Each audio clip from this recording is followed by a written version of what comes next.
Hey, have you ever felt like there are these hidden rules running the world? From the phone in your hand to the buildings on your street.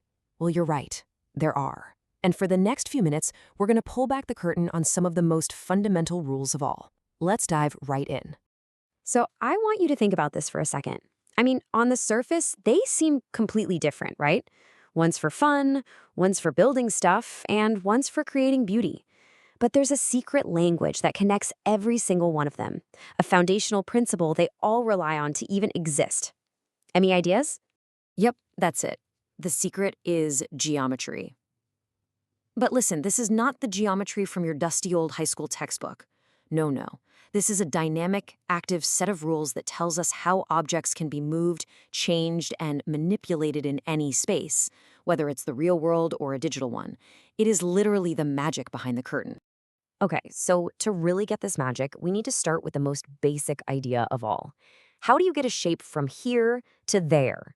Well, the answer is way simpler and, honestly, way more powerful than you might think. This right here is the key word for our journey: transformations. A transformation is just a rule. That's it. It's a rule that tells every single point of an object where it's supposed to go. It's kind of like giving GPS coordinates to an entire shape.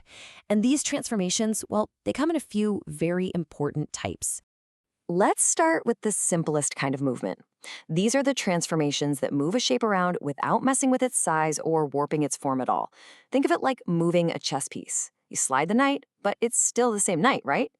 In geometry, these are called rigid motions, or, to use the official term, isometries.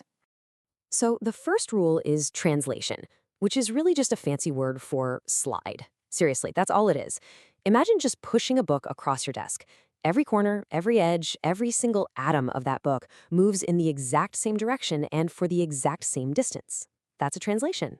Super simple, super predictable. Next up, we've got reflection. This is the flip. It's exactly what happens when you look at a mirror. You take a shape, you pick an imaginary line, that's your mirror line, and you just flip the shape right over it. What you get is a perfect mirror image. It's reversed, sure, but it's identical in size. And our third move is rotation, or you guessed it, the turn. For this one, you need an anchor, a fixed point, and you just spin the shape around it. Think about the hands on a clock. They're constantly rotating around the center, but the hands themselves don't get bigger or smaller. So those three moves we just talked about, translation, reflection, and rotation, or the slide, flip, and turn, they all have that group name isometries. And here's the most important thing to remember. They all preserve size and shape. The original shape and the final one are what we call congruent. Think of them as perfect clones of each other, just maybe in a different spot or facing a different way. Okay, but what if we want to change the size, right? Sometimes you need to make things bigger or smaller. We can't use an isometry for that. For that job, we need a totally new kind of transformation, one that shatters that no size change rule. And that brings us to this idea, dilation, which, let's be honest, is just a resize. If you've ever pinched to zoom on your phone screen, congratulations, you've performed a dilation. The shape gets bigger or smaller, but, and this is key, all of its proportions stay exactly the same. An A just becomes a bigger A, it doesn't get all stretched out and weird. And this is the critical difference. After you do a dilation, the new shape is not congruent. I mean, it can't be, it's a different size. Instead, we say the two shapes are similar. They have the same shape, the same angles, the same proportions, just not the same size. Let's just lock this in right now because it's one of the most important ideas in all of geometry. Isometries, that's our slide, flip, and turn. They create congruent figures, same shape, same size. Got it? Then you've got dilation, the resize, which creates similar figures. Same shape, different size. Easy, right? Okay, cool. So we've got these rules for moving and resizing stuff. But so what? Why does any of this actually matter? Well, it matters because these rules are the very language we use to define and classify all the shapes that make up our world. Let's see how. Just think about it for a sec. Shapes aren't just these random things made of lines.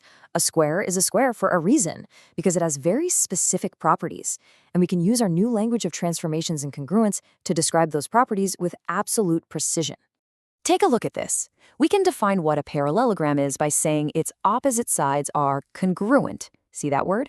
That comes directly from our rules of isometry. Then we can say a rectangle is just a parallelogram where the diagonals are also congruent. See how each definition just adds another rule? A rectangle is just a special parallelogram, and a square is just a special rectangle. It's all connected by these simple core ideas. So we have these rules, these definitions, but what's the big payoff? Why should you actually care about any of this? Because these aren't just abstract ideas from a math class. These are the actual tools people use to build our world. Our source material really hits the nail on the head when it says these geometric relationships are used to solve real-world problems. This isn't just math for the sake of math. This is literally the toolkit for designing a bridge that won't fall down or creating the mind-blowing graphics in the next big video game. And I mean it when I say they are happening everywhere. Every time a graphic designer reflects a logo to create perfect symmetry, boom, that's an isometry. Every time an architect scales up a blueprint, yep, that's a dilation. The beautiful repeating patterns in a snowflake, that's geometry happening in nature. And of course, a video game. Every single character, every object flying across the screen is just a complex dance of translations, rotations, and dilations. So what does this all add up to? The real takeaway is this. By understanding 4 simple ideas, slide, flip, turn, and resize, you've just grasped the fundamental language that designers, engineers, and artists use to literally build our world every single day. So I'll leave you with this one question.